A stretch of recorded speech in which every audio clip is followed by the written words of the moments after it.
Mesdames et messieurs, prenez place s'il vous plaît.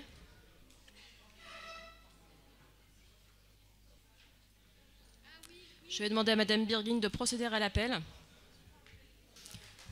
Agis Chantal. Atia Ayet, absente, pouvoir donner à Madame Benkedja. Atoura Camélia, pouvoir donner à Madame Makloufi. Ekar Céline. Bareil Marion. Présente. Benaouda Farida. Benfer Sami. Benkedja Rania. Bérard Anthony. Berthéu Julien, pouvoir donner à Monsieur Jean-Michel Turc. Betira Abdelkarim. Birgin Corinne. Bosque Christian. Bruman Romain, pouvoir donner à Madame Chaïd. Boukrine Doudja. Chaïd Safia. Charpentier Thibault. Cisneros Caroline. Dangio Sandrine. Dudiozer Cédric. Falek Aurélie. Farkas Monique. Furfaro Sophie. Galtier David. Gasmi Kader. Georgie Vincent. Hassani Keltoum. Koubiflotte Pierre-Olivier. Lamy Dany. Lastraioli Lucie. Le Louis Gisèle, pouvoir donner à Monsieur Charpentier. Makloufi Camélia. Monti Didier. Oanessian Franck. Pénon Vanessa. Paul Ulriquet, pouvoir donner à Madame Écart. Petit Marc, pouvoir donner à Madame Furfaro. Picarelli Frédéric. Ponce Jean-Paul. Ravier Stéphane.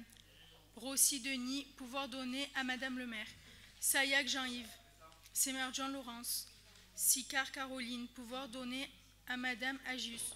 Solar Johan. Turc Jean-Michel. Vendredi Vincent. Yatsou Ali.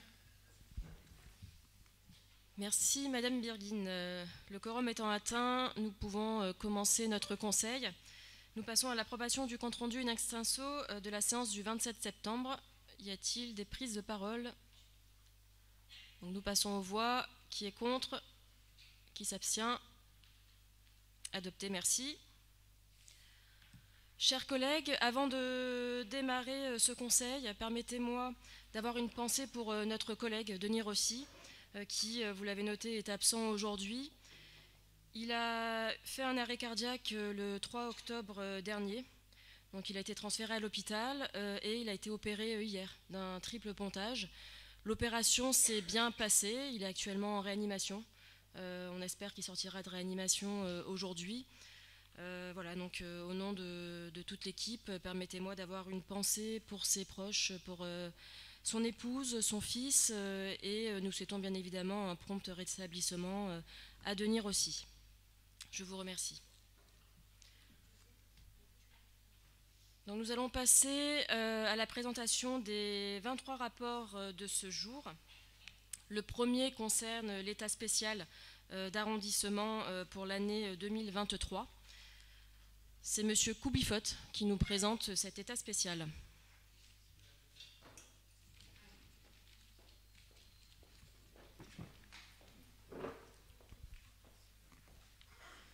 Donc, Madame le maire, chers collègues, donc, dans cette assemblée, nous avions déjà, le 27 septembre dernier, voté ce que serait la partie recette de cet état spécial. Donc aujourd'hui, on rappelle cette partie recette et on présente également la partie dépenses. Je rappelle, mais maintenant on le sait tous, que à la différence d'une collectivité territoriale autonome, enfin de plein exercice, c'est pas nous qui déterminons le montant des recettes. Le montant des recettes est déterminé par la loi et par la mairie centrale. Notre seule capacité, c'est de déterminer la manière dont nous allons dépenser ces recettes, étant là encore précisé que nous n'avons pas une compétence totale pour déterminer la manière dont nous allons dépenser ces recettes, puisque nous avons des compétences d'attribution et que ces recettes qui deviennent des dépenses, nous ne pouvons les utiliser que dans le cadre et les limites de ces compétences d'attribution. Alors maintenant, pour en revenir aux chiffres, il y a deux chiffres principaux. Tout d'abord, une dotation globale de fonctionnement. Cette dotation globale de fonctionnement s'élève à la somme totale de 3 455 €. elle est en légère augmentation par rapport à l'an dernier. J'y reviendrai dans quelques instants en présentant la manière dont cette augmentation va être utilisée. Donc si on rentre dans le détail, mais vous avez les chiffres, je les présente rapidement, de ces 3 4 455 €, il y a pour le fonctionnement, c'est-à-dire l'administration générale, l'entretien des bâtiments qui nous sont transférés, etc., une somme de 2 317 975 €. Les fluides, une somme de 245 715 €. Et une somme qui s'appelle dotation d'animation locale de 444 765 €. À côté de cette première somme globale, dont le montant global s'élève à 3 4 455 €, il y a une seconde somme qui s'appelle dotation globale d'investissement et qui s'élève à 308 058 €. Il y a 1 000 € de moins par rapport à l'an dernier, je reviendrai dessus dans quelques instants encore.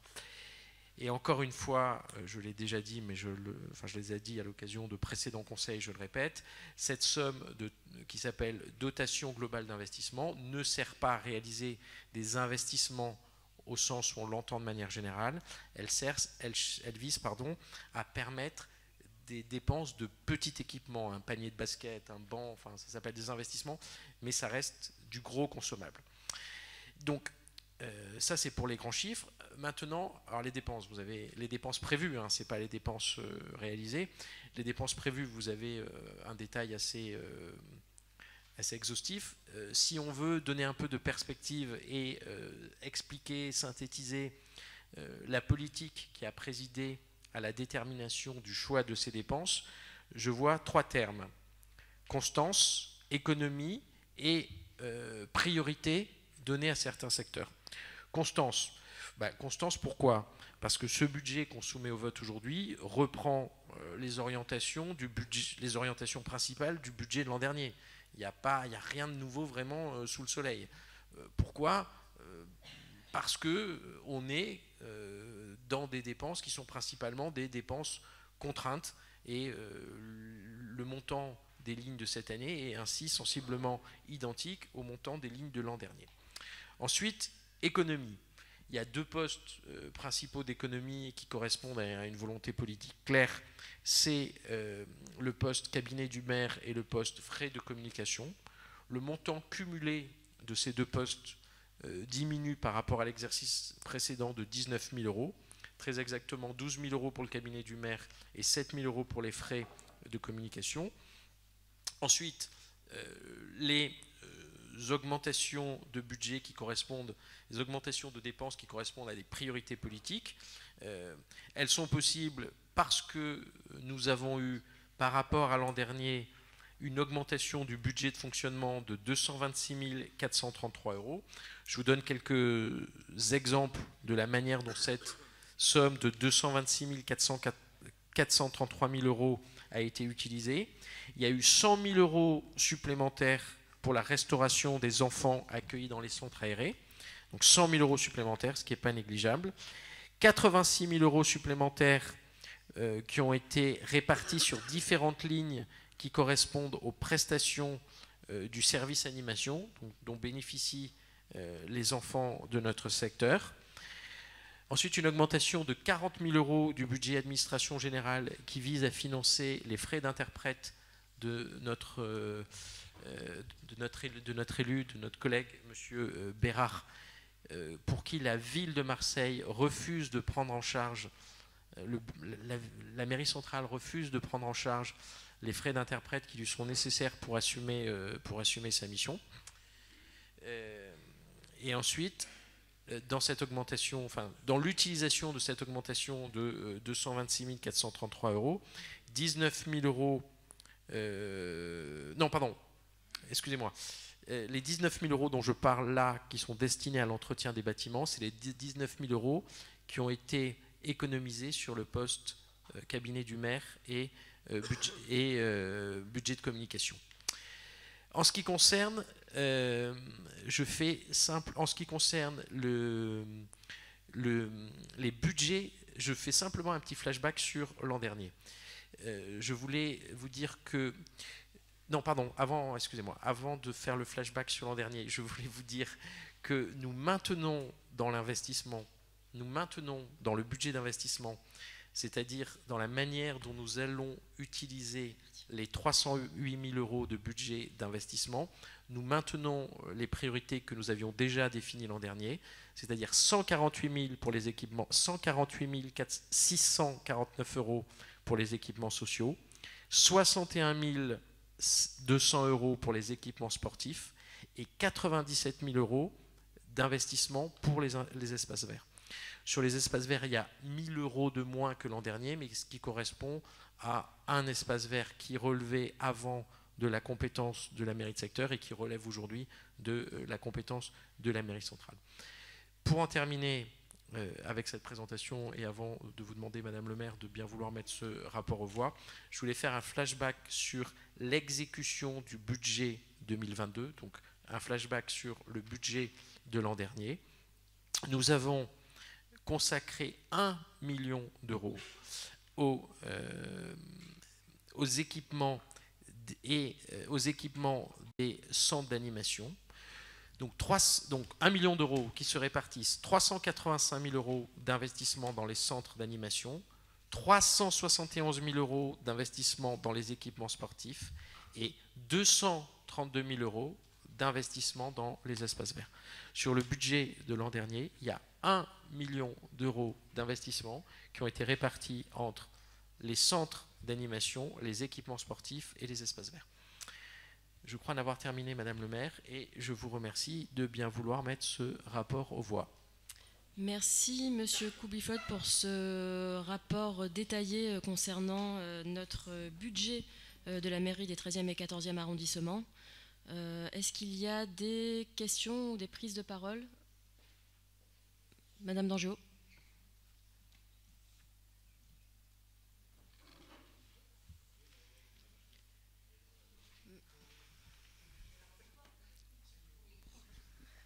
Madame le maire, merci.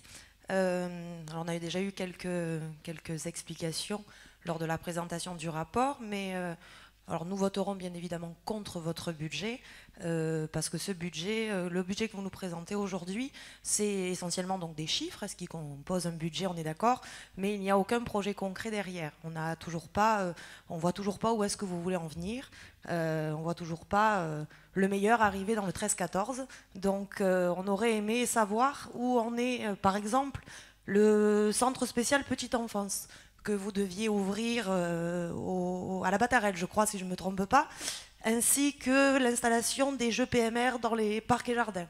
Aujourd'hui, si je ne me trompe pas, seul le parc de la Parade a un jeu PMR, et je voulais savoir si vous allez en installer d'autres sur d'autres parcs et jardins, comme vous y étiez, me semble-t-il, engagé. Je voudrais également savoir ce qu'il en était du squat de Saint-Gabriel, puisque aujourd'hui, il me semble que les squatteurs sont toujours à l'intérieur, et, excusez-moi, quel est le devenir pour le centre d'animation de Saint-Théodore, qui, me semble-t-il, aujourd'hui, est très peu occupé et très peu utilisé. Vous parliez donc d'une augmentation de 100 000 € pour l'alimentation.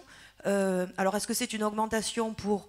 Alors, je sais qu'il y a le coût de la vie qui a augmenté, on est d'accord, mais je ne pense pas autant que ce que vous prévoyez aujourd'hui. Est-ce que c'est parce que vous allez améliorer la qualité des repas de nos enfants? Est-ce que c'est parce que vous allez augmenter les effectifs de nos centres aérés? Parce que 100 000 €, c'est quand même une sacrée augmentation. Tant mieux pour nos gamins. Moi, je suis contente s'ils ont une meilleure alimentation dans les centres aérés. Mais enfin voilà, 100 000 €, dire on augmente de 100 000 € l'alimentation des centres aérés, je trouve que c'est un peu facile comme réponse. Donc voilà, si vous pouvez m'en dire un petit peu plus. Et ensuite, ce budget est opaque, si vous me le permettez. Vous parliez de transparence, vous parlez à chaque fois de transparence, mais donc pas de projet derrière. Vous avez augmenté la ligne d'hiver de 45 000 €, la 62,28. Alors je ne sais pas si c'est dans celle-ci que vous mettez les 40 000 € pour la traduction, mais elle a augmenté de 45 000 €, passant de 350 000 € à 395 000 €. Or, dans les divers, pour avoir fait voter à plusieurs reprises un budget au sein de cette mairie, il y a beaucoup de choses à l'intérieur, mais je pense que pour les habitants et pour l'ensemble des élus qui siègent dans ce conseil. Je pense qu'il est important d'en avoir le détail. Donc la première, elle est de 395 000 € avec une augmentation de 45 000. Et le deuxième divers, même s'il a un petit peu diminué, il est quand même de 589 492 €, donc ce qui fait près de 1 million d'euros sur ces deux lignes. Donc si on pouvait avoir un petit peu plus d'explications sur les projets qui sont les vôtres, cela nous rassurerait peut-être un petit peu. Voilà, je pense avoir fait le tour des questions que j'avais à vous poser. Vous avez parlé d'1 million d'euros que vous avez investi sur les équipements, que vous continuez aujourd'hui à flécher 148 600 € pour les équipements sociaux, un peu plus de 61 000 pour le sport, les équipements sportifs, et 97 000 € je crois pour les espaces verts. C'est des chiffres. Vous allez faire quoi avec cet argent? Quel parc va être rénové? Quel gymnase va être remis aux normes? Quel équipement, quel centre d'animation va être également rénové? Voilà, si on pouvait avoir un petit peu plus de détails sur ce budget, ça serait sympathique. Je vous remercie. Merci Madame Dangiot. Alors écoutez, je vais répondre à vos différentes questions qui sont assez comparables à celles que vous aviez déjà posées l'année dernière. Donc concernant le centre spécial petite enfance de la Batarelle, vous avez dû noter qu'il y a au niveau national une carence au niveau des animateurs. Et c'est effectivement assez compliqué de pouvoir recruter des animateurs, auquel se rajoute également la mairie centrale qui est assez regardante sur tous les contrats vacataires et qui a mis en place un volume horaire qui est fixé. Donc en gros, on a une moyenne d'heures à respecter par an, ce qui nous empêche d'avoir des contrats vacataires supplémentaires et puis de trouver également des animateurs. Donc voilà, c'est assez compliqué de pouvoir ouvrir un centre supplémentaire d'un point de vue technique. Du coup, nous avons réfléchi différemment pour pouvoir accueillir nos enfants dans de bonnes conditions. Et notre objectif, c'est de pouvoir s'appuyer sur des centres d'animation qui ont beaucoup de potentiel aujourd'hui. Je pense à celui de Saint-Mitre, à celui de la Morelle également, qui ont des plateaux sportifs. Par exemple, à la Morelle, on a un tennis, un mini-foot, et qui permettrait de faire profiter nos enfants qui sont inscrits dans les centres d'animation. On a d'autres centres d'animation pour lesquels nous n'avons pas d'extérieur et il est parfois compliqué d'avoir des activités autour du centre d'animation. Je pense par exemple à Jean Jaurès. Et donc l'objectif, ce serait de pouvoir faire profiter nos enfants de centres qui sont mieux dotés.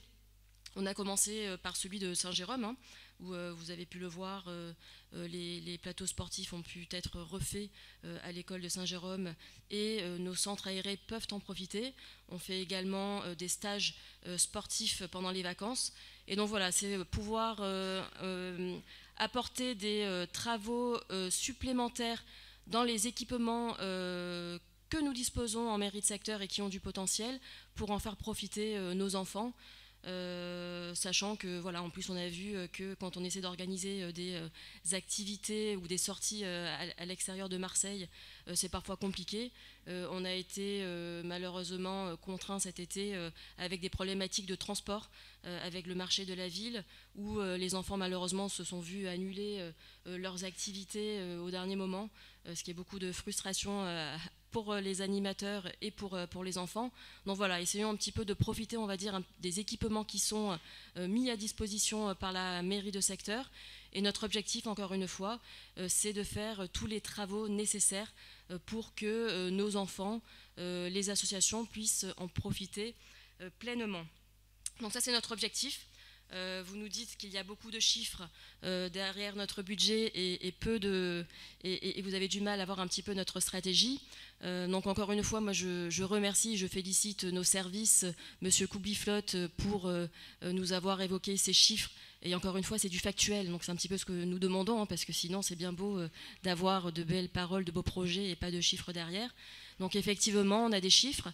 Nous avons dépensé 1 million d'euros cette année à date, hein, donc on n'a pas encore fini l'année, donc nous imaginons que le montant sera bien plus conséquent à la fin d'année pour nos équipements. Nous avons 165 équipements transférés à la mairie de secteur.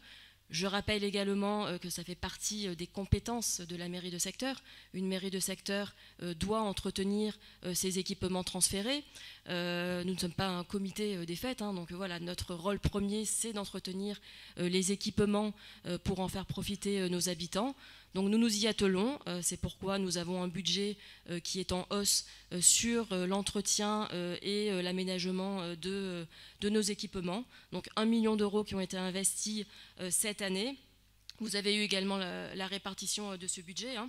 Donc on a 7 équipements sportifs qui ont eu des travaux de rénovation cette année à hauteur de 371 000 euros. Vous avez la rénovation par exemple du polysport des Oliviers pour 70 000 euros. On a eu le tennis club de Château-Gombert, le tennis de la Rose, le jeu de boules de la Patarelle, le jeu de boules de la Chapelle où nous avons fait l'inauguration la semaine dernière, le jeu de boules de la Bégude, plus le nettoyage des différents plateaux et équipements sportifs.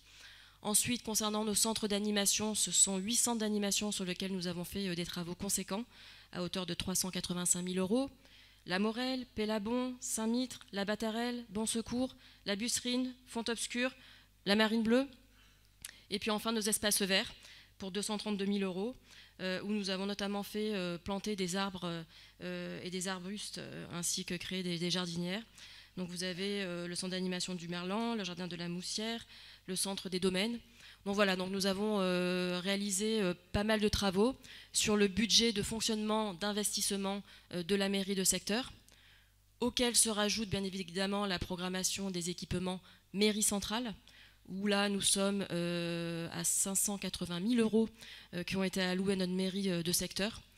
Une petite alerte peut-être pour Monsieur Boss qui pourrait peut-être nous aider parce que sur les 580 000 euros qui nous ont été alloués par la mairie centrale, aujourd'hui on se rend compte qu'il n'y a que 40% des travaux qui ont été opérés, ce qui m'inquiète un petit peu parce que nous sommes déjà au mois de novembre et j'espère que nous ne perdrons pas ce budget qui nous a été attribué en début d'année. Et on a du mal à joindre les services, donc si vous pouvez effectivement nous aider pour s'assurer que tous les travaux arbitrés voient le jour, sachant que nous avons une dizaine de centres d'animation qui sont prévus et également des équipements sportifs.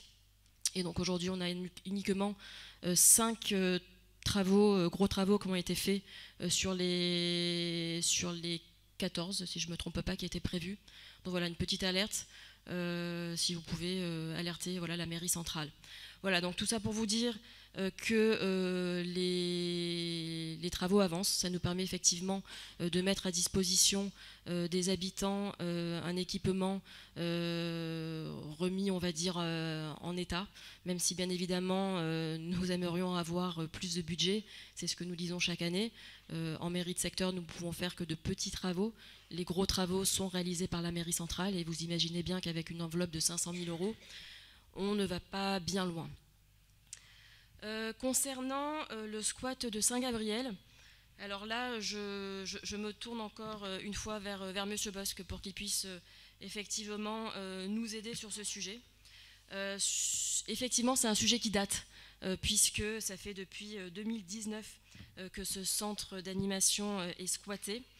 Si vous vous souvenez bien, une ordonnance avait été rendue le 18 novembre 2021 qui prononçait l'expulsion des occupants, leur laissant un délai de 5 mois. Donc on a bien dépassé ce délai.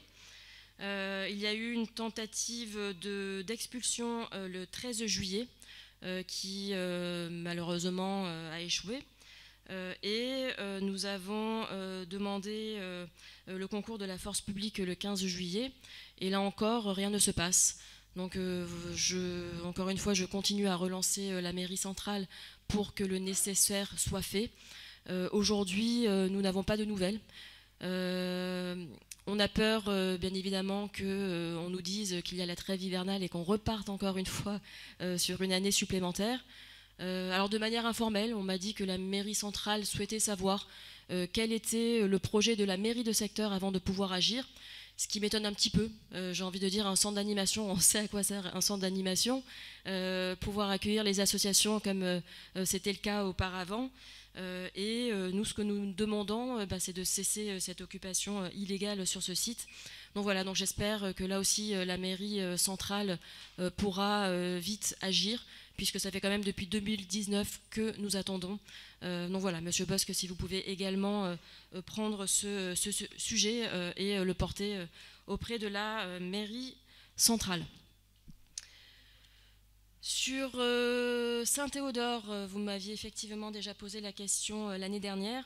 Et je vais vous répondre que, voilà, je crois que j'ai présenté un petit peu les budgets de la mairie de secteur et la programmation des équipements.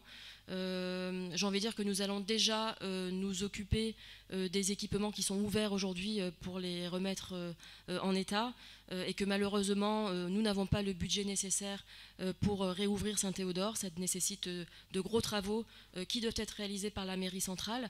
Donc bien évidemment c'est quelque chose que nous avons intégré dans notre demande de programmation des équipements annuels, mais qui n'a pas pu être pris en compte du fait des travaux nécessaires.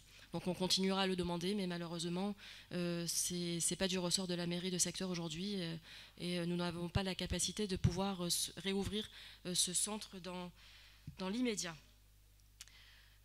Concernant aussi l'alimentation dans les centres aérés, donc plus 100 000 €, c'est effectivement une remise à niveau par rapport au nombre d'enfants qui sont accueillis dans nos centres aérés, puisque nous avons eu, on va dire, une période de Covid les 2 années précédentes où nous avons accueilli moins d'enfants.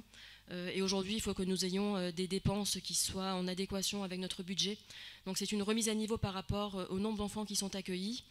Et puis effectivement, vous l'avez dit, par rapport à l'inflation qui va nous faire augmenter cette ligne de manière conséquente cette année. Et enfin, pour terminer sur la partie d'hiver, donc effectivement, on a 2 lignes qui tombent dans le libellé d'hiver. C'est le 62-28 et le 62-38. Donc c'est encore une fois une nomenclature de la ville. Donc on n'a pas le choix et ça tombe mécaniquement sur ces 2 lignes. Concernant les augmentations, vous avez vu juste donc les 40 000 €, c'est effectivement les frais d'interprète qui sont mis sur la ligne d'hiver. Et après, concernant toutes les dépenses qui rentrent sur ces lignes-là, j'ai envie de dire c'est les mêmes que celles que vous aviez à votre époque. Donc on a tout ce qui touche ce qu'on appelle gratuité, donc c'est les prestations qui sont mises à disposition des habitants de manière gratuite. Je pense par exemple au spectacle du Roudelet Philibrin de cet été. On a tout ce qui est goodies, les goûters pour les enfants et tout ce qui est prestations animation sport et notamment l'école municipale des sports. Donc les actions qui sont faites pour nos centres aérés. Donc voilà, ces lignes n'ont pas changé, on sait ce qu'il y a à l'intérieur des lignes et je remercie Madame Lancien qui fait un travail colossal et qui nous permet vraiment d'avoir un éclairage sur nos budgets. Mais malheureusement, voilà, on continuera à avoir un montant conséquent sur la ligne d'hiver puisque ce sont des frais qui sont conséquents. Voilà, donc j'ai répondu, je pense, à vos questions. Et Monsieur Bosc, vous souhaitiez également prendre la parole.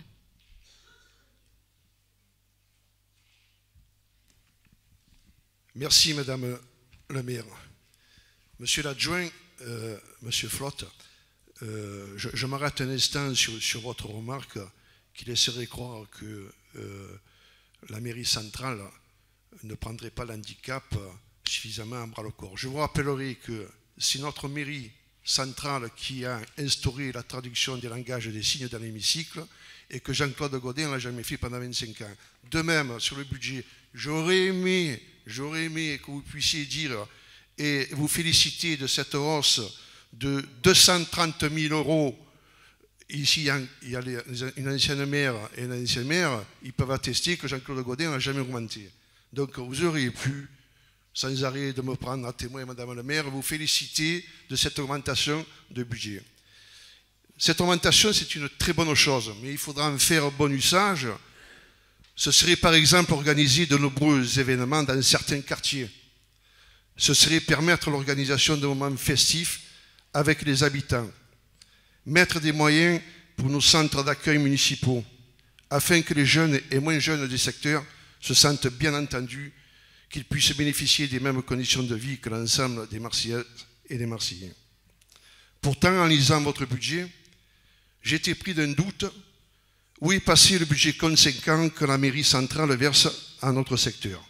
Alors, ça a été dit par une partie de l'opposition tout à l'heure, mais j'ai fait moi aussi la même remarque, notamment sur les lignes 6228 et 6238. Ces 3 millions de budget, elles pèsent pour presque un tiers du budget en divers. C'est-à-dire, on ne sait pas à quoi il va servir. Les postes dont on peut penser qu'ils bénéficient à nos habitants et habitantes sont quasiment stables et ne voient en tout cas pas le ruissellement de ces 230 000 € supplémentaires que vous verse la mairie centrale. Pouvez-vous nous éclairer sur ces points? Pouvez-vous garantir aux habitants du 13-14 qui ne regardent que le budget supplémentaire va réellement leur bénéficier, dans un moment où le pouvoir d'achat est contraint, où l'inflation gâte les familles, avec, je l'ai lu dans la Provence, l'augmentation des loyers des HLM à 3,7%. Dans un moment où le pouvoir d'achat est sans cesse attaqué, il faudrait se positionner et faire un effort supplémentaire pour aider les familles en leur permettant l'accès à des loisirs, à des animations, à des moments festifs. Ce n'est absolument pas ce qui transparaît dans votre budget 2023. Pour ce vote, nous voterons l'abstention.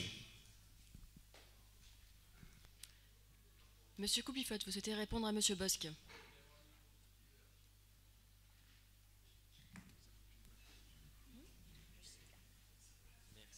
Oui, alors je voulais reprendre 3 inexactitudes. D'abord, je ne suis pas adjoint, je suis conseiller d'arrondissement. Ensuite, je ne m'appelle pas Flotte, mais je m'appelle Coupiflotte. Et ensuite, c'est pas grave. De toute façon, au point où on en est, hein, c'est rien n'est important. Alors, et ensuite, pour en venir à une inexactitude du budget, vous m'expliquez que la mairie centrale fait grand cas du handicap, mais moi, je suis en train de vous parler de manière très précise. Je ne vous dis pas qu'elle ne fait pas grand cas du handicap, j'en sais rien. Je ne le vois pas, mais j'en sais rien. En tout cas, ce que je sais et ce que je vois, c'est qu'elle refuse de prendre en charge les frais d'interprétariat de l'un de ses élus. Ça, c'est factuel. Voilà, précisément. Ensuite, vous nous dites que la mairie centrale nous a donné 220 000 €. Attendez, je vais vous donner le chiffre exact que j'ai. Je suis chargé des finances, mais je n'ai pas la mémoire des chiffres. La mairie centrale nous a donné effectivement 226 000 € de plus. Mais ce que vous ne dites pas, c'est qu'elle nous a pris 1 million d'euros. On avait 3 millions d'euros de report à nouveau, et en un trait d'écriture, la mairie centrale a pris 1 million d'euros, qui correspondait pourtant à des dépenses qui avaient été votées ici, mais qui n'avaient pas forcément pu être réalisées en l'état du budget. Donc, je veux bien que vous nous disiez, et on ne le conteste pas, on l'a nous-mêmes expliqué publiquement il y a quelques minutes, en allant même jusqu'à dire comment nous allions utiliser ces dépenses-là. Donc, je le répète, je vous confirme, la mairie centrale nous donne bien 226 000 € de plus, qui seront destinés principalement à l'investissement et également au repas des enfants. Mais j'aurais bien aimé, pour être exhaustif, que vous reconnaissiez aussi que la mairie nous a pris 1 million d'euros.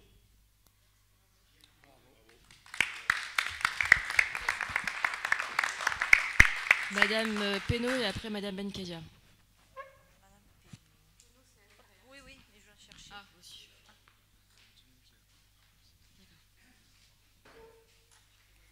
Alors moi bonjour à toutes et à tous, mes chers collègues, Madame le maire. Je voulais juste rebondir sur la question posée par Monsieur Bosc concernant les centres d'animation et les fêtes de quartier. En effet, ayant récupéré la délégation des associations il y a quelques mois, c'est mon vœu et celui de Madame le maire qui me suit et qui est tout à fait justement pour ce projet-là, c'est de s'ouvrir à l'animation dans nos quartiers.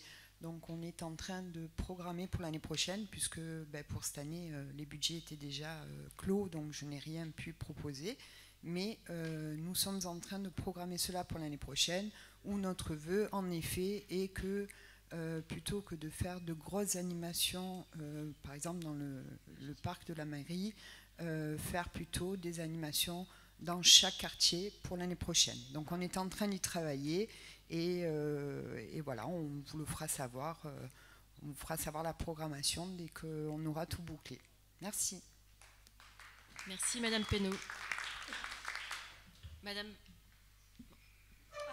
Monsieur Bérard... Madame Benkedia.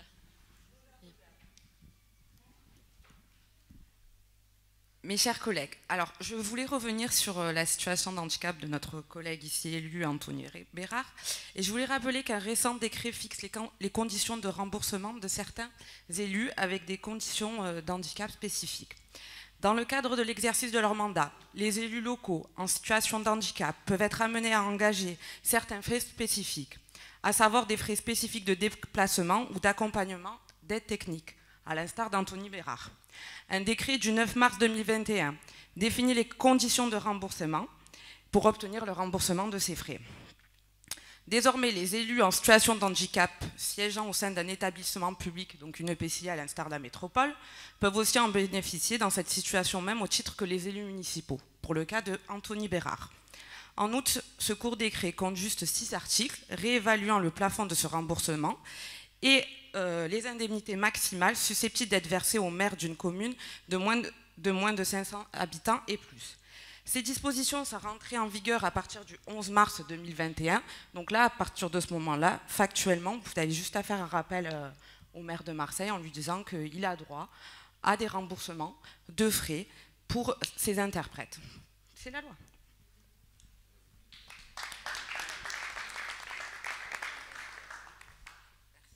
Merci Madame Benkedia. Monsieur Bérard.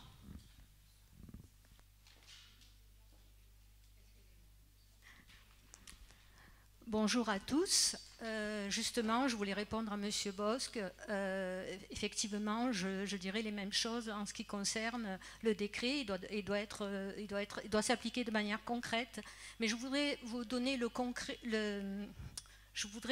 contexte depuis que je suis élue.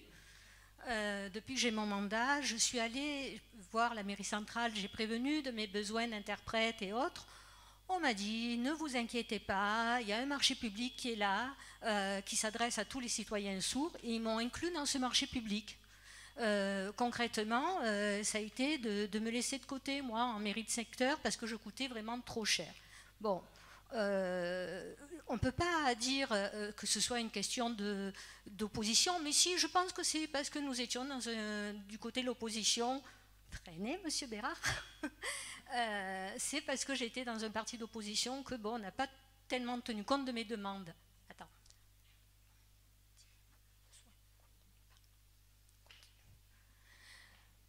Je remercie d'ailleurs Madame le maire qui a été à mes côtés, qui a mis en place ce budget. C'est rare, il n'y a pas d'autres situations de ce type.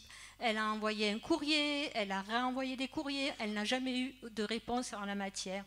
Donc, Monsieur Bosc, pouvez s'il vous plaît, voir ce qu'il y en est de ces courriers et me fournir une réponse claire sur toutes ces questions que nous avons posées.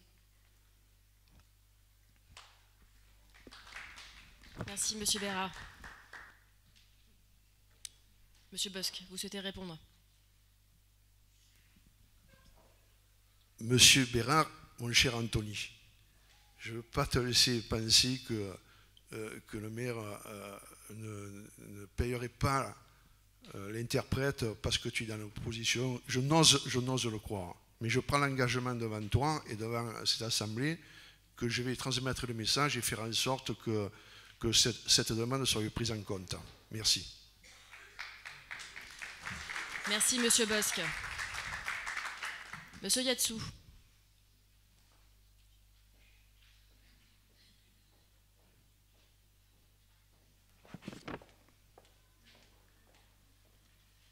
Merci, mes chers collègues.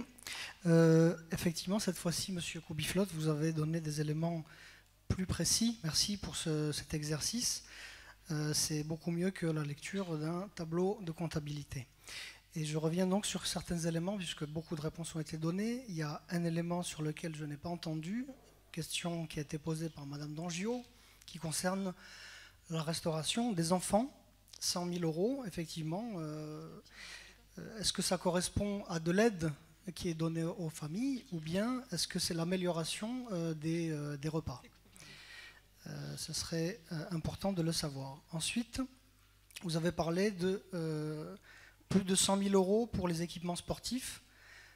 Donc il y a bien des équipements sportifs qui sont gérés par la mairie de secteur. Je vous avais interpellé il y a quelques mois sur un gymnase sur lequel des travaux n'avaient pas été faits, où il y avait une toiture qui fuit, et vous m'aviez gentiment réexpliqué que c'était la mairie centrale comme souvent. Ensuite, il y a un élément important sur la communication. Vous dites que vous avez diminué le budget communication.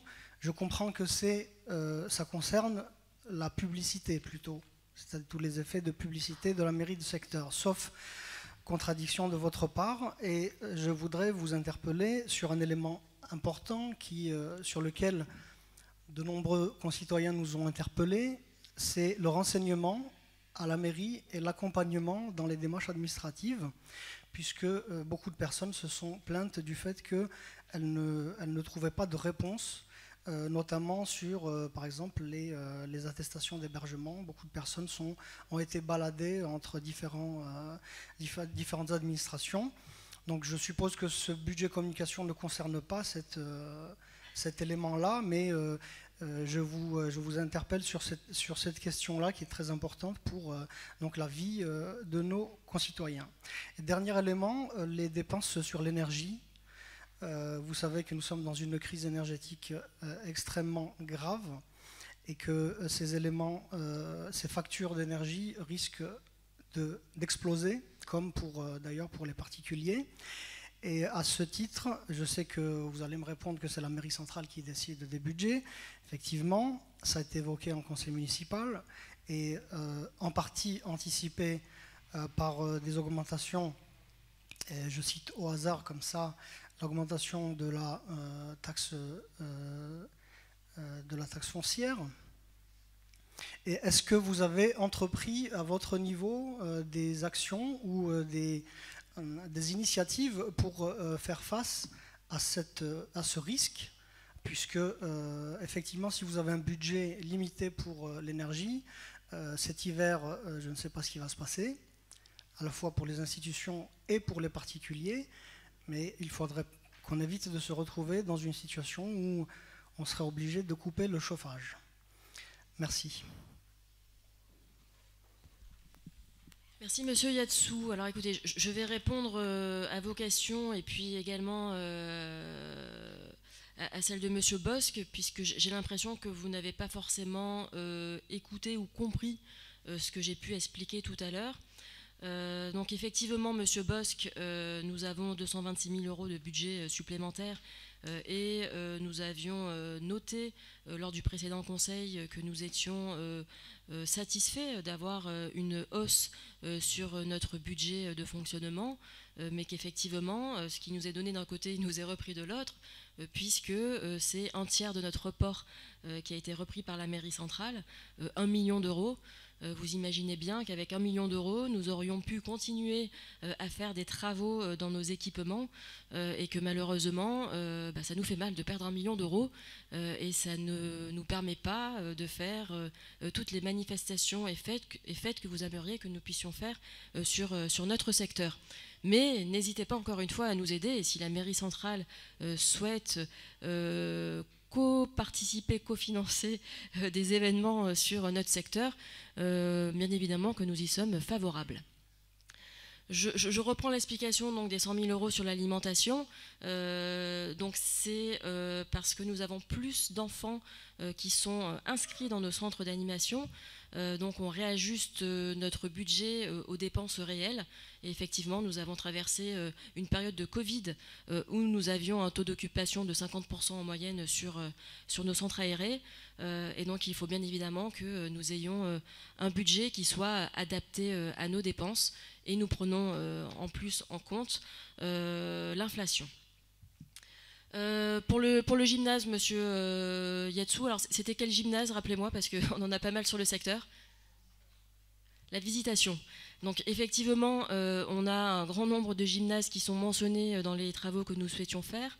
Et il y a des arbitrages qui sont faits par la mairie centrale.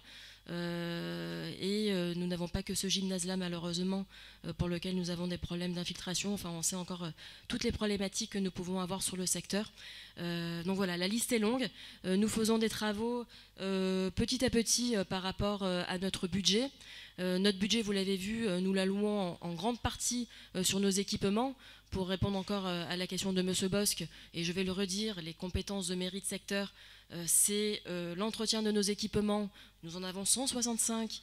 C'est nos centres d'animation, nos centres aérés, avec toute la partie restauration, vous voyez, qui nous coûte assez cher. L'état civil également. Donc voilà, c'est vraiment 3 compétences phares de la mairie de secteur. Le reste du budget, nous l'allouons bien évidemment à tout ce qui peut être manifestation, événement sur le secteur. Mais l'enveloppe est restreinte. Donc voilà, n'hésitez pas encore une fois à nous aider. Concernant les fluides, donc effectivement, la dotation de fluides, c'est quelque chose qui est déterminé par la mairie centrale. On a une légère hausse cette année, c'est à peu près un peu moins de 9 000 €. Donc je partage, je trouve que ça paraît assez faible par rapport au contexte, mais là encore on n'a pas la main, c'est la ville qui détermine ce chiffrage, et il est fort probable effectivement que nous le dépassions. Il faut bien qu'on prenne en considération cette problématique. Ça fait partie des sujets que nous menons en mairie de secteur, puisqu'on a toute une stratégie qui est tournée vers le développement durable. Et quand je vous parlais des 1 million d'euros investis sur nos équipements transférés, on a à peu près 400 000 € qui concernent vraiment cette thématique de développement durable, où nous avons justement procédé aux réparations lorsque nous avons des infiltrations et des problèmes de toiture. Donc on a travaillé sur tout ce qui est isolation thermique.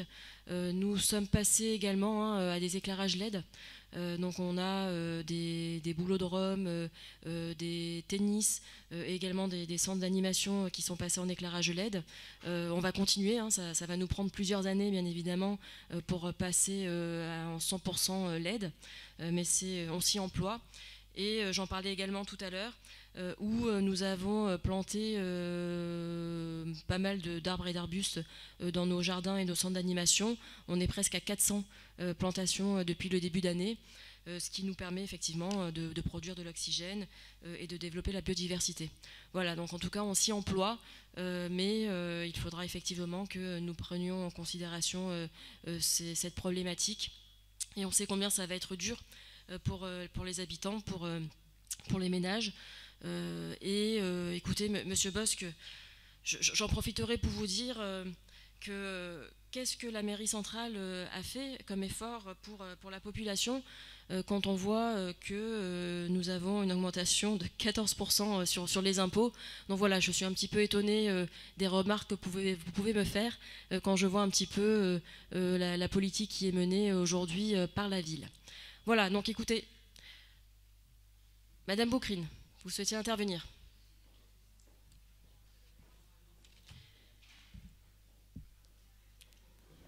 Nous sommes bien d'accord, mais bon, on va encore m'accuser de ne pas les laisser parler. Donc, Madame Boucrine, et ensuite on passera au prochain rapport.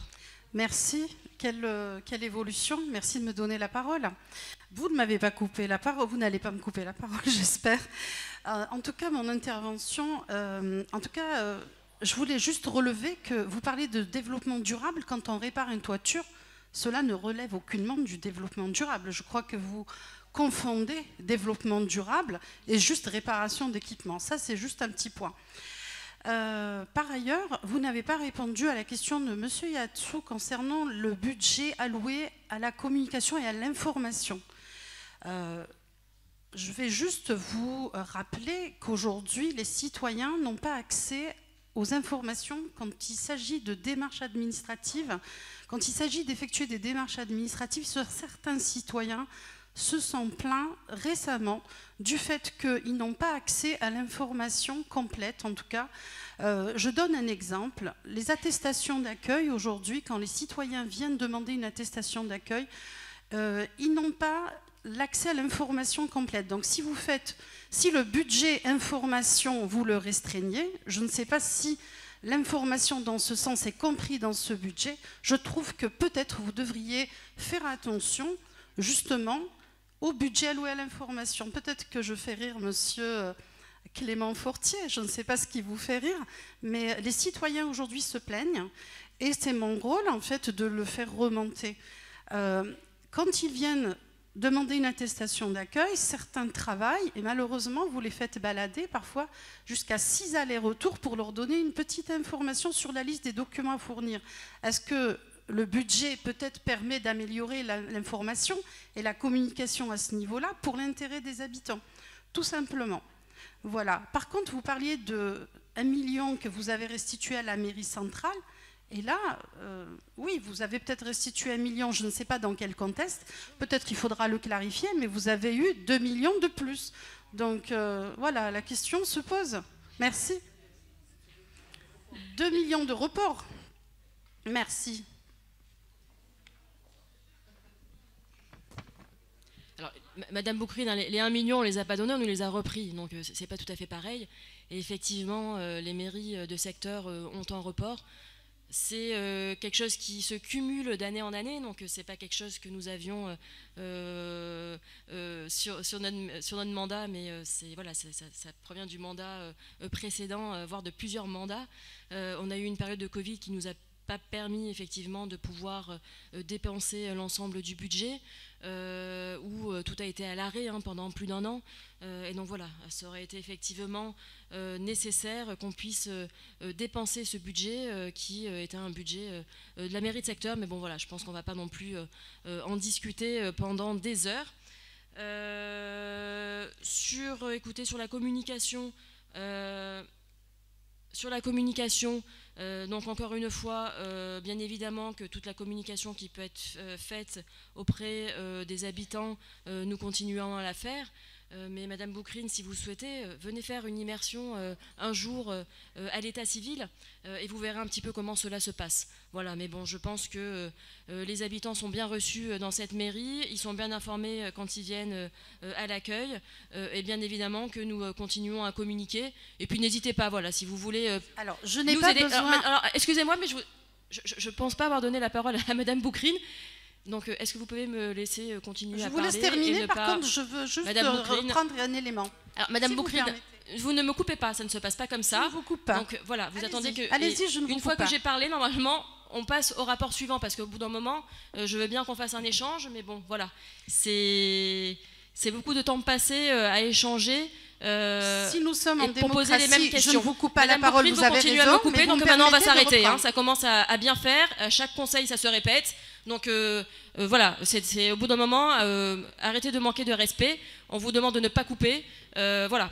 Donc je pense avoir répondu à vos questions. Et maintenant, nous allons passer au prochain rapport. Vous m'avez pas permis Madame non plus. Boucrine, merci. Non, je n'ai pas besoin d'immersion. Les habitants parlent d'eux-mêmes, ils se plaignent d'un manque de service. Donc, qualité de service très défaillante. Donc nous passons au vote. Madame Boucrine, je vous demanderai de vous taire, s'il vous plaît. Bon. Merci pour la démocratie qui n'est pas du tout, on va dire, appliquée ici en mairie du 13-14. Bravo. Nous passons au vote. Qui est contre? Qui s'abstient? Très bien, donc le rapport est adopté. Je vous remercie. Nous passons au rapport suivant. Donc, les 3 rapports qui suivent concernent des garanties d'emprunt. Et c'est M. Galtier qui nous présentera ces 3 rapports. Oui, merci Madame le maire. Chers collègues, il s'agit effectivement de garanties d'emprunt au profit de la société Lune Solia pour le 14e arrondissement. Il s'agit de 4 logements PLS dans le 14e. Et l'emprunt porte sur 178 986 € pour la banque prêteuse et la caisse de dépôt et de consignation. Et l'obtention de ce prêt est subordonnée à l'octroi d'une garantie d'emprunt conjointe de la ville, 50%, et de la métropole Aix-Marseille-Provence. L'annuité s'élève à 2 939 €. Et Madame le maire, l'avis du groupe est de voter pour cette résolution, ce rapport. Je vous demande de mettre ce rapport aux voix. Merci. Merci Monsieur Galtier. Qui est contre? Qui s'abstient? Le rapport est adopté. Merci. Nous passons au rapport suivant. Deux autres qui sont tout à fait complémentaires et qui traitent là d'acquisition, donc en vente de futurs achèvements de 42 logements pour le premier rapport, c'est le 119, et de 32 logements pour le deuxième, dans le 13e arrondissement, c'est Saint-Just. Et il s'agit de se prononcer sur aussi une garantie d'emprunt, vue de financement, l'acquisition aussi de vente en futur état d'achèvement, VFA, au boulevard Alphonse Daudet, dans le 13e arrondissement. C'est du Marseille-Saint-Just PLI. Et là, l'emprunt porte sur une somme de 4 193 431 €. La banque et la caisse des dépôts et consignations, obtention de prêts garantis par la ville et la métropole Aix-en-Provence. Une annuité de 145 321 € pour le premier, et pour le second de 73 257 €. Pareil, garantie d'emprunt 50% la ville, métropole 50%. Et toujours la caisse de dépôt et de consignation, toujours Saint-Just, et toujours le boulevard Alphonse Daudet. Voilà pour ces 119 et 120e rapports, Madame le maire. Nous avons, l'avis du groupe, une abstention pour proposer à ces deux délibérations. Voilà, nous vous demandons de mettre le rapport aux voix.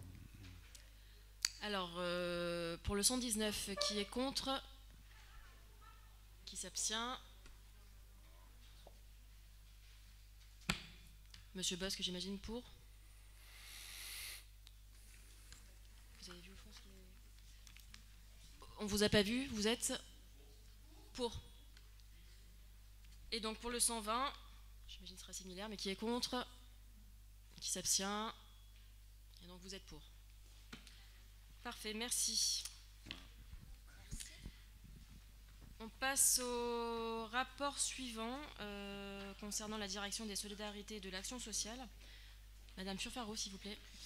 Madame le maire, mes chers collègues, bonjour. Ce rapport a pour objet l'approbation de l'attribution de subventions à des associations de solidarité, de lutte contre l'exclusion et l'intégration dans le cadre d'une 3e répartition concernant l'année 2022 pour un montant global de 139 000 €.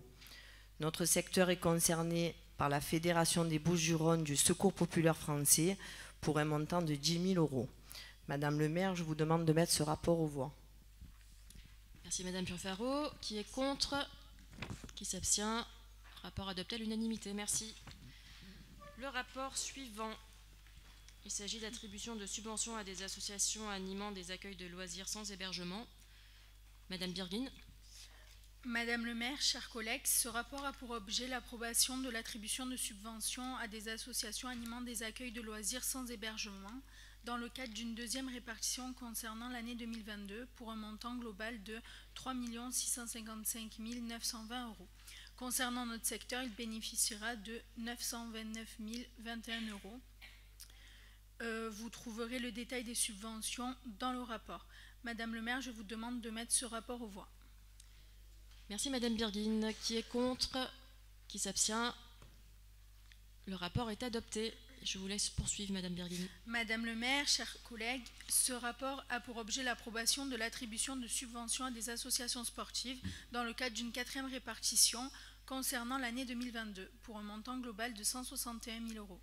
Concernant notre secteur, il bénéficiera de 18 000 €. 3 000 € pour l'association sportive Flamand Merlan, 12 000 € pour l'association Club Athlétique Gombertois et 3 000 € pour l'association Multipassion. Madame le maire, je vous demande de mettre ce rapport aux voix. Merci Madame Birguin. Qui est contre? Qui s'abstient? Le rapport est adopté à l'unanimité. On passe maintenant au secteur musique et arts visuels. Madame Écart. Je suis là.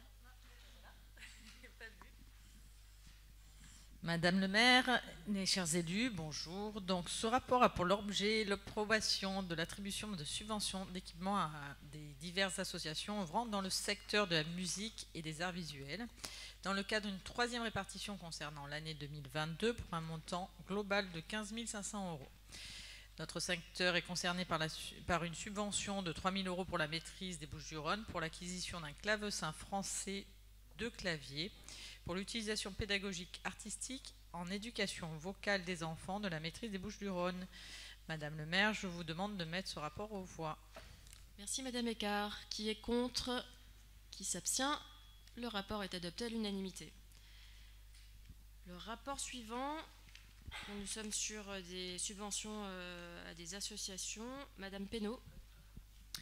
Madame le maire, ce rapport a pour objet l'approbation de l'attribution de subventions à des associations d'intérêt social œuvrant en faveur des personnes résidant dans notre cité dans le cadre d'une troisième répartition concernant l'année 2022 pour un montant global de 84 600 euros.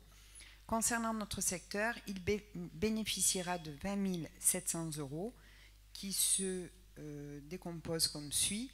5 000 euros pour le centre de culture ouvrière Le Nautil à Frévalon, 4 000 euros pour la Fédération des Bouches-du-Rhône du Secours populaire français, 10 000 euros pour l'association Le Grand Bleu, 1 700 euros pour l'association Ligue de l'enseignement pour le centre social Saint-Joseph-Fontaineux. Madame le maire, je vous demande de remettre ce rapport aux voix. Merci Madame Pénaud. Monsieur Duyauzer.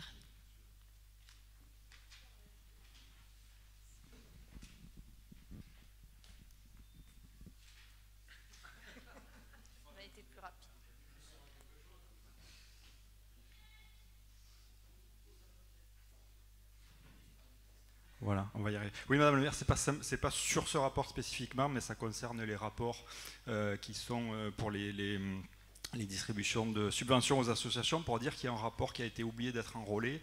Alors, c'est pas dû à vos services, hein, c'est une erreur de la ville de Marseille. Ça concerne le rapport 26 qui nous est présenté au conseil municipal. Et sur la présentation du rapport, ça concerne l'association The Trousse. Alors, pardonnez mon accent anglais déplorable. Je n'ai pas travaillé à New York.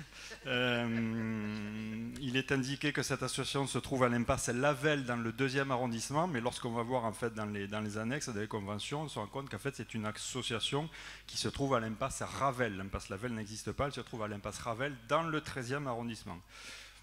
Donc ce qui explique que ce rapport aurait normalement dû être enrôlé à notre conseil d'arrondissement pour les 9 000 euros qui sont donnés à cette association.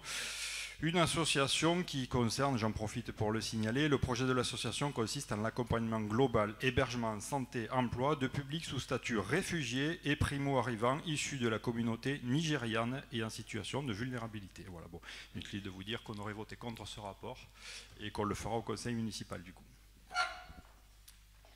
Merci Monsieur Duyauzer, c'est noté. Écoutez, on le remontera à la mairie centrale et j'imagine qu'il doit passer du coup au conseil d'arrondissement du 2-3.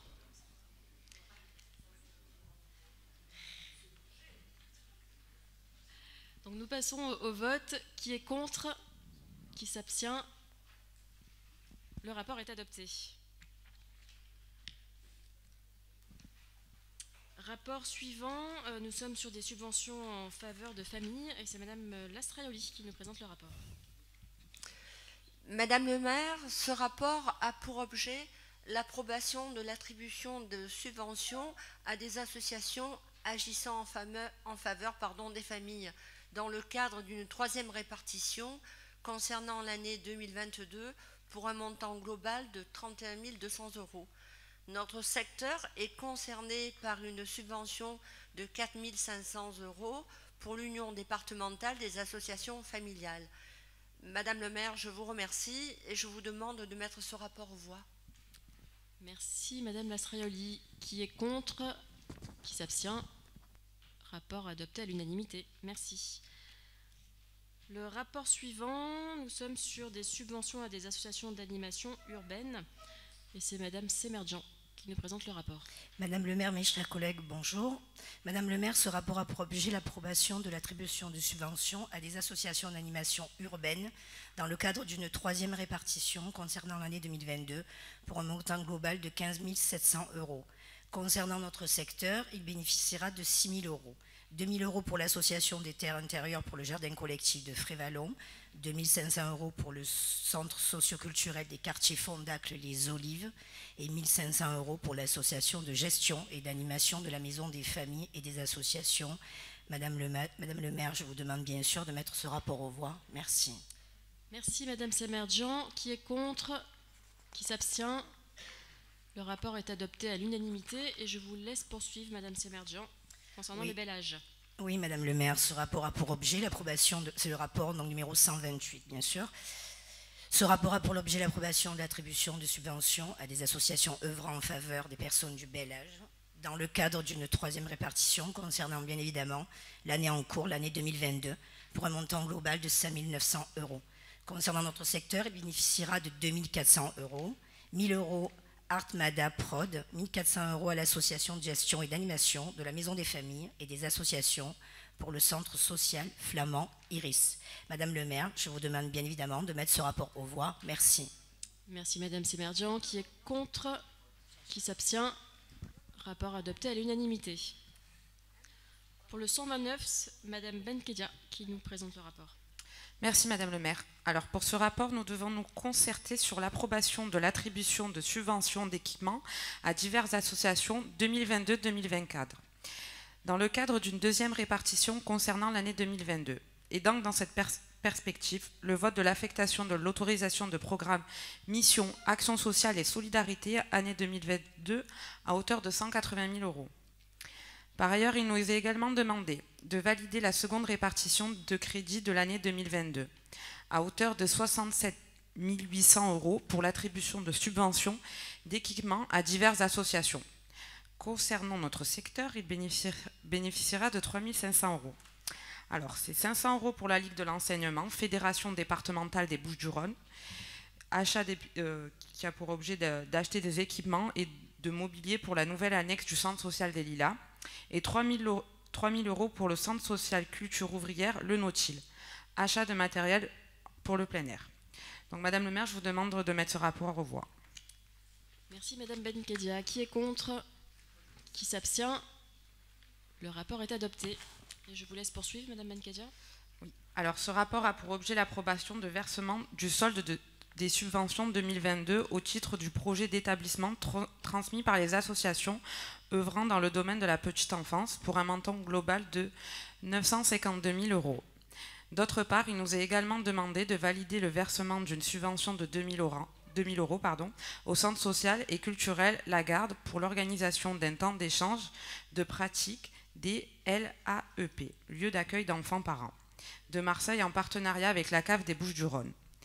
Concernant notre secteur, il bénéficiera de 148 400 euros, dont vous retrouverez le détail dans le rapport. Donc 14 000 euros pour FEL 13, 8 400 euros pour Épissec, 11 760 euros pour Maison de la famille des Bouches-du-Rhône Les Griottes, 11 760 euros pour Maison de la famille des Bouches-du-Rhône Les Cigalons, 11 200 Sauvegarde 13 Château-Gombert, 11 080 Sauvegarde 13 Les Roseaux, 7 280 pour Plif Plaf Plouf, 9 520 euros pour crèche microbulle Bulle d'Alizé, 8 960 pour la crèche microbulle Bulle d'eau, 8 960 euros pour la crèche microbulle Bulle de savon, 8 960 euros pour la crèche microbulle Bulle de malice, 7 840 pour la crèche microbulle Bulle de sucre.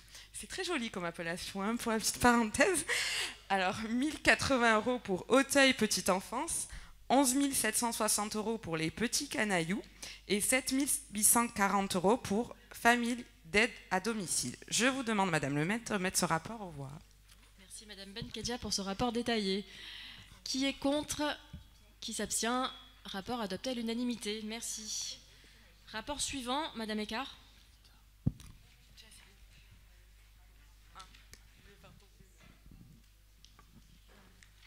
Alors, le rapport 131, donc Madame le maire et mes chers collègues, ce rapport a pour l'objet l'approbation de l'attribution de subventions pour diverses actions de prévention concernant l'année 2022 pour un montant global de 53 200 euros. Notre secteur est concerné par une subvention de 6 000 euros pour l'association Earth Color Music. Madame le maire, je demande à mettre ce rapport aux voix. Merci Madame Écart. Qui est contre? Qui s'abstient? Le rapport est adopté.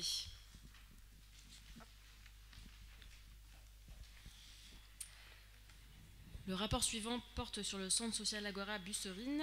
Monsieur Koubiflotte, s'il vous plaît. Oui, Madame le maire, chers collègues, donc dans ce rapport, nous sommes appelés à statuer sur la rénovation du bâtiment du centre social Agora Busserine ainsi que de ses abords.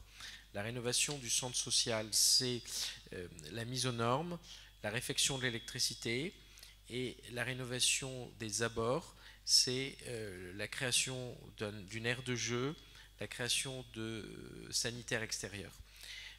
Cette rénovation est l'accessoire d'une rénovation annexe, celle qui concerne l'ensemble, la plaine des sports et des loisirs, et la mise en œuvre de cette rénovation du centre social Agora Busserine commande que nous validions l'affectation d'une autorisation de programme Mission Action Sociale et Solidarité année 2022 à hauteur de 550 000 €.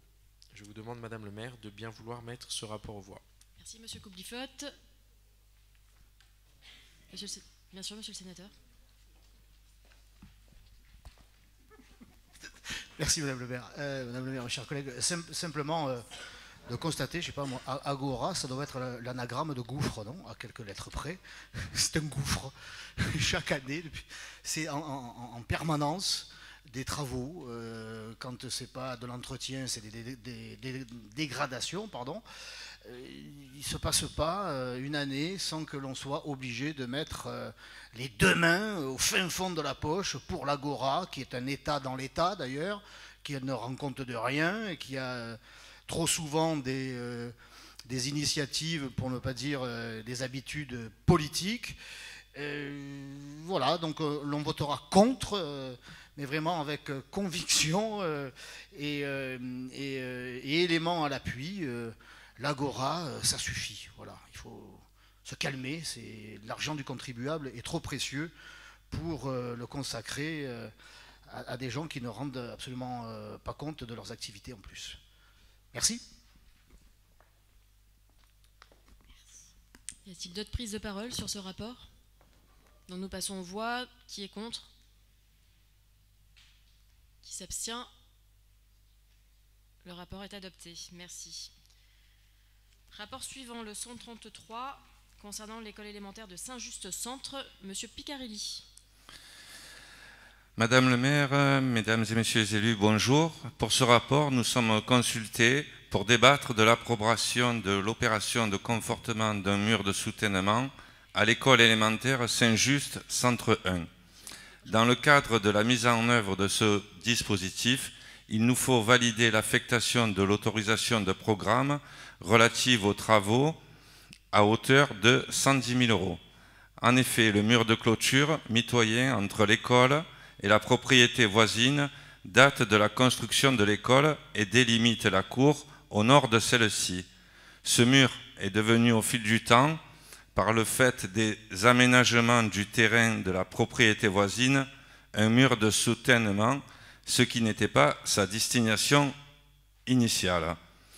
Afin de mettre définitivement en sécurité la cour et la rouvrir en totalité, la ville de Marseille va engager des travaux afin de construire des contreforts. Une procédure sera entamée contre le propriétaire voisin responsable de ces désordres.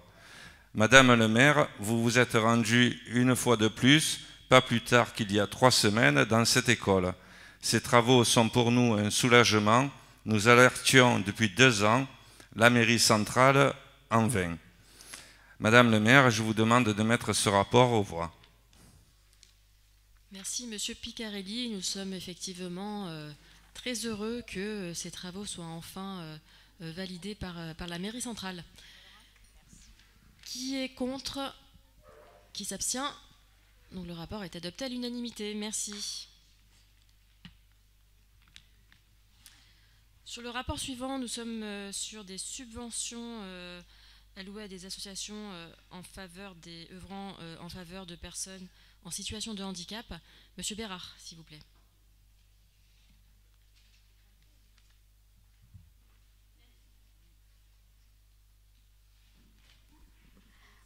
Oui, c'est un micro en situation de handicap, dit M. Bérard. Oui, il était coupé. Merci Madame le maire, mes chers collègues. Sur ce rapport, quel en est l'objectif? L'attribution de subventions à des associations que nous voulons encourager pour des personnes en situation de handicap. Cette année, c'est la deuxième répartition sur cette année 2022 pour un montant global de 19 000... Je bug. 19 000... 18 500. Merci. 18 500. Pardon. Dans notre secteur, il s'agit de 18 000. C'est important que ces 18 500 soient affectés à notre secteur. Et quand on regarde la répartition, il y a 1 500 € pour l'association GRTTP, 2 000 pour l'association Défi-Sport, 6 500 pour l'association la RAM, 5 000 pour l'association Trisomie 21 des Bouches-du-Rhône et 2 500 pour l'association Handitois. 2 500 pour l'association. 3 500. 3 500 pour l'association Handitois. Oui, c'est l'erreur de l'interprète, pas de M. Bérard, je tiens à dire. Je fatigue un petit peu. Ces associations sont très bienvenues pour ces 5 associations qu'il faut valoriser et qu'il faut encourager, qui sont très importantes dans notre secteur. J'espère que dans les années précédentes, ces subventions seront encore bien meilleures. Madame le maire, je vous demande de soumettre ce rapport au vote. Merci beaucoup, Monsieur Bérard, pour la présentation de ce rapport, ainsi qu'à Hélène et ses équipes. Donc merci de votre présence lors de notre conseil. Monsieur Bosc. Oui, juste un petit mot, puisque ça fait l'objet d'une petite polémique en début de séance, pour rappeler que notre mairie, par l'intermédiaire de Monsieur le maire Benoît Payan, c'est 159 700 € qui est dédié aux associations pour lutter contre le handicap. Voilà. J'ai passé sur le reste des rapports où la ville de Marseille et Monsieur le maire interviennent, notamment sur l'Agora, notamment sur la sécurité de l'école de Saint-Just. C'est tout à fait normal. Vous savez que la sécurité pour nos enfants, c'est une priorité. Merci. Merci Monsieur Bosc. Donc nous passons au vote. Qui est contre? Qui s'abstient? Le rapport est adopté à l'unanimité. Sur le rapport suivant, nous sommes sur une subvention allouée à Cap au Nord Entreprendre. Madame Makoufi, s'il vous plaît. Oui, Madame le maire, chers collègues, ce rapport a pour objet l'approbation de l'attribution d'une subvention de 30 000 € à l'association Cap au Nord Entreprendre pour son rôle en matière de développement économique et d'emploi, et particulièrement dans ce contexte où le taux de chômage est élevé. Pour rappel, Cap au Nord d'Entreprendre est un réseau historique d'acteurs économiques qui œuvre à la transformation positive de l'image du territoire nord de Marseille et qui regroupe 4 500 entreprises employeuses, 85 000 salariés et 250 000 habitants répartis sur un quart du territoire marseillais dans les 13e, 14e, 15e et 16e arrondissements. Madame le maire, je vous demande de mettre ce rapport aux voix. Merci Madame Makloufi. Qui est contre? Qui s'abstient? Rapport adopté à l'unanimité.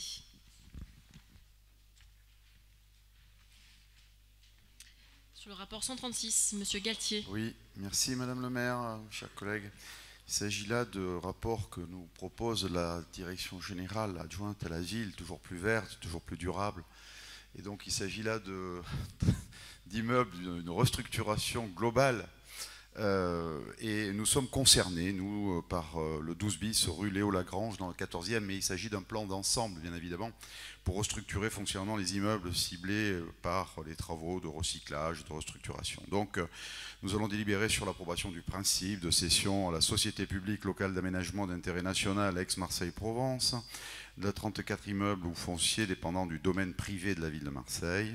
Et il s'agira là pour la ville de Marseille, de la métropole, de l'État et de 7 autres partenaires d'affirmer dans le contrat de projet partenariat aménagement signé en juillet 2019 une volonté commune de conduire les projets de renouveau pour Marseille sur ces logements. Donc la SPL a été chargée de la mise en œuvre de ce concession d'aménagement. Notre secteur est donc, je le disais, concerné par l'un de ces immeubles. Dans le 14e, les modalités juridiques et financières de cette cession feront l'objet d'une prochaine délibération au conseil municipal. J'ajoute que sur l'ensemble de ces logements, 70% seraient déterminés pour des logements locatifs sociaux, 25% d'actifs cédés à des actions logements au titre des contreparties financières et enfin de l'habitat innovant, sachant enfin que des appartements seront réservés, pourraient être réservés à l'abri, de la mise à l'abri de femmes victimes de violences. Donc après en avoir déjà parlé,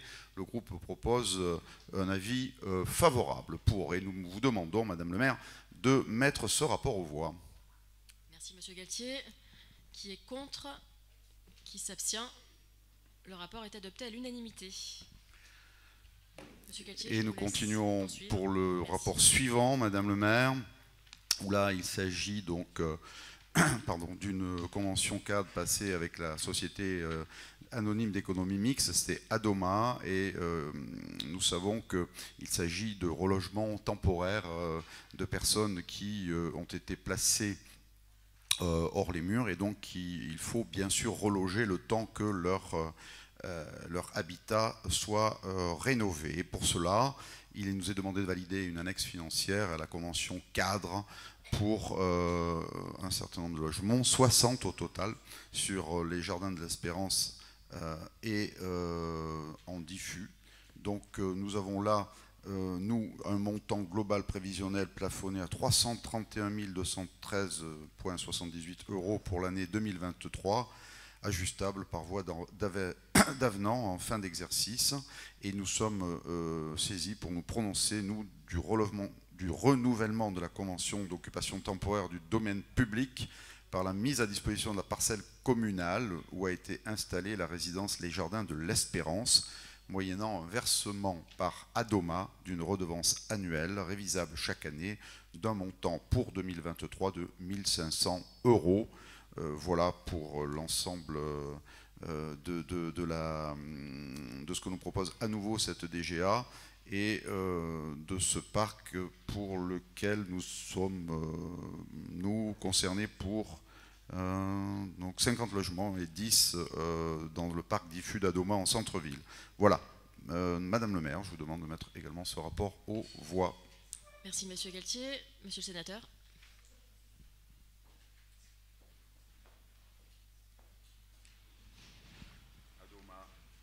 Merci Madame le maire, chers collègues. Il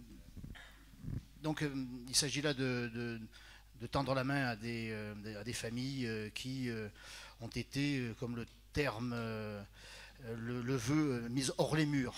Quel curieux terme pour des familles qui ont été expulsées, jetées sur la voie publique. Donc on ne peut que souscrire à cette démarche de solidarité nationale. Il en va de la plus élémentaire des actes, j'allais dire presque humanitaires, mais de solidarité première, immédiate envers nos compatriotes. Et l'on devrait bien logiquement voter favorablement ce rapport. Mais ce centre d'accueil Adoma, rue Edmond-Jaloux, est un véritable lieu de tous les trafics, de toutes les nuisances, de certaines violences. Et l'anarchie y règne depuis trop longtemps. Et je crains d'ailleurs que des familles qui auront cette bonne nouvelle que d'être relogées temporairement avant de retrouver une situation plus stable, finissent par constater que ce relogement tourne à l'épreuve, voire à l'enfer dans certaines situations, parce qu'encore une fois, il y a dans ce centre toutes sortes d'individus, de clandestins qui s'adonnent à toutes sortes de trafics, y compris de faire des barbecues dans le parc, à côté même du mur de séparation entre le parc et l'autoroute. nous étions intervenus à ce moment-là. Ils ne comprenaient pas pourquoi ils ne pouvaient pas faire ce genre de repas, de cuisine. Bon, mais ça encore, c'est pas le plus grave. Donc moi, j'attire votre attention sur le fait que l'enfer est pavé de bonnes intentions et que si il est de notre devoir de tendre la main à nos compatriotes dans le besoin, qui sont dans la difficulté, ne pas les conduire vers de nouvelles difficultés, parce que ce centre-là mérite que les pouvoirs publics, ce n'est pas la mairie de secteur évidemment qui va pouvoir rétablir l'ordre, la sécurité, le bien vivre ensemble, comme le veut la formule consacrée, mais je vous invite à alerter une fois encore l'adjoint de la mairie de Marseille, l'adjoint à la sécurité, la préfecture de police, pour que ces familles puissent obtenir un logement dans un premier temps et puissent s'y retrouver en toute quiétude et sécurité. Merci. Donc nous voterons malheureusement contre ce rapport. Merci Monsieur le Sénateur. Effectivement, moi j'ai reçu à 2 reprises le directeur Adoma qui m'a fait part de toutes les difficultés sur ce site. Il faut imaginer déjà la détresse des personnes qui se retrouvent dans ces logements où ils ont dû quitter leur logement immédiatement. Donc voilà, et ils se retrouvent donc dans ce site qui est au Jardin de l'Espérance, et on fait face effectivement à de gros problèmes d'insécurité, trafic de drogue, et donc voilà, nous avons été alertés. Nous avons fait déjà de plusieurs courriers, que ce soit à Madame Benmarnia ou également à l'adjoint de la sécurité, Monsieur Ovanessian, pour que des solutions soient prises.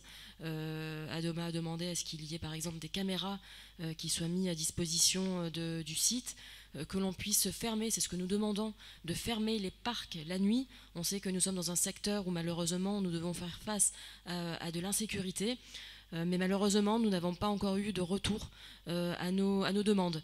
Donc c'est bien que nous puissions voter cette convention aujourd'hui et que Adoma puisse exercer, on va dire, sur le secteur et accueillir ces personnes en détresse. Mais voilà, il serait important que ces personnes puissent être accueillies dans de bonnes conditions. Donc j'espère que la mairie centrale sera bienveillante quant à nos demandes. Nous passons au vote. Qui est contre? Qui s'abstient? Le rapport est adopté. Rapport suivant, nous passons au pôle santé. Madame Furfaro. Madame le maire, ce rapport a pour objet l'approbation de l'attribution de subventions à des associations intervenant dans le champ de la santé publique dans le cadre d'une 3e répartition concernant l'année 2022 pour un montant global de 66 000 euros. Concernant notre secteur, il bénéficiera de 9 000 euros, 2 000 euros pour l'association Massabielle, 1 000 euros pour le centre social Saint-Just et 6 000 euros pour l'association Réseau 13. Madame le maire, je vous demande de mettre ce rapport aux voix. Merci Madame Furfaro. Qui est contre? Qui s'abstient? Rapport adopté à l'unanimité. Et nous passons au dernier rapport de notre conseil, le 139, Madame Pénaud. Madame le maire, pour ce rapport, nous sommes appelés à voter en faveur de l'affectation de l'autorisation de programme en vue du versement de subventions correspondant à diverses actions s'inscrivant dans ce cadre d'intervention, et ce, pour un montant global de 430 707 euros. Concernant notre secteur, il bénéficiera de 76 270 euros. Répartis comme suit: 5 000 euros pour l'association Femmes, Famille, Provence, Médiation, Média, et 71 270 euros pour l'association La Part du Peuple. Madame le maire, je vous demande de mettre ce rapport aux voix. Merci Madame Pénaud. Monsieur le sénateur. Merci. La Part du Peuple, cette association qui est adossée au projet de l'APREM. L'APREM, c'est donc l'après McDonald's, là-bas du côté de Picon, en bas au pied de Sainte-Marthe, oui. Alors les mois sont passés et l'on a sans doute, pour certains, oublié les conditions de l'installation de l'APREM qui est le résultat d'un véritable acte de piraterie. Ils ont pris possession d'un site, en l'occurrence dit d'un restaurant, le mot est peut-être un peu fort quand il s'agit de ce genre de cuisine, mais ils ont pris possession de locaux privés qui appartiennent à la société McDonald's. Ils l'ont volé, quoi. Je ne trouve pas d'autre terme, avec bien sûr des discours, le discours social reposant sur la nécessité de répondre aux besoins immédiats d'une population locale en détresse. On ne rappellera pas quel était le coût pour un client McDonald's quand on était du quartier. Les prix défiaient toute concurrence, hein, ils étaient quasiment gratuits. Pas étonnant que ce McDonald's ait eu des difficultés à dégager des bénéfices, et au-delà de ça, un acte de piraterie qui était donc la volonté d'associatifs, de militants associatifs, que l'on placera plutôt à gauche, voire l'extrême gauche de l'échiquier politique, et dont l'action a été validée par la mairie centrale, par l'achat et puis offert ensuite à ces pirates. Moi je trouve ça assez extravagant, car il s'agit, au-delà de l'acte, ou à partir de cet acte, d'un message envoyé aux entrepreneurs qui seraient éventuellement intéressés par s'installer dans nos quartiers. Dans les quartiers nord, à Marseille, eh bien, du jour au lendemain, on peut vous délester non plus de simplement, ce qui est déjà un traumatisme, de votre collier en or, de votre montre, mais de votre voiture, mais on peut maintenant vous voler votre entreprise, vos locaux. C'est extravagant. Moi, je n'ai pas oublié cet acte de piraterie et l'image que cela a donné de nos quartiers, l'image que cela a donné de Marseille au monde économique. En plus, Marseillais, nous sommes encore une fois de plus, j'allais dire, humiliés aux yeux de la France entière. Et ce n'est pas parce que les mois ont passé que l'on doit valider cet acte, que l'on doit finalement en venir au fait que, bon ben voilà, écoutez, ils sont là, les locaux ont été récupérés, maintenant passons à l'étape suivante. Non, je ne mets pas un genou à terre devant ce qui constitue encore une fois un acte délictuel. Même l'ancien député de la circonscription, Saïda Hamada, a eu le plus grand mal alors qu'il accompagnait les présidents du CIQ du 14e, des CIQ du 14e, pour négocier, pour discuter, je dis bien négocier, avec les nouveaux propriétaires autoproclamés, a eu affaire à des gens d'une violence verbale et presque physique, continuant donc dans cette volonté d'imposer leur vue après avoir piraté ces installations. Donc c'est pas parce que c'est fait que l'on doit acquiescer, que l'on doit confirmer. Il n'y a aucune raison pour que nous participions de près ou de loin, volontairement ou involontairement, à ce qui est, encore une fois, un acte tout à fait extravagant et largement condamnable. Merci, Madame le maire, mes chers collègues. C'est noté, monsieur le sénateur, et je vous propose donc que nous passons au vote. Qui est contre? Qui s'abstient? Le rapport est adopté. Merci à vous tous pour votre présence et participation, et merci au service pour le travail effectué. Bonne soirée.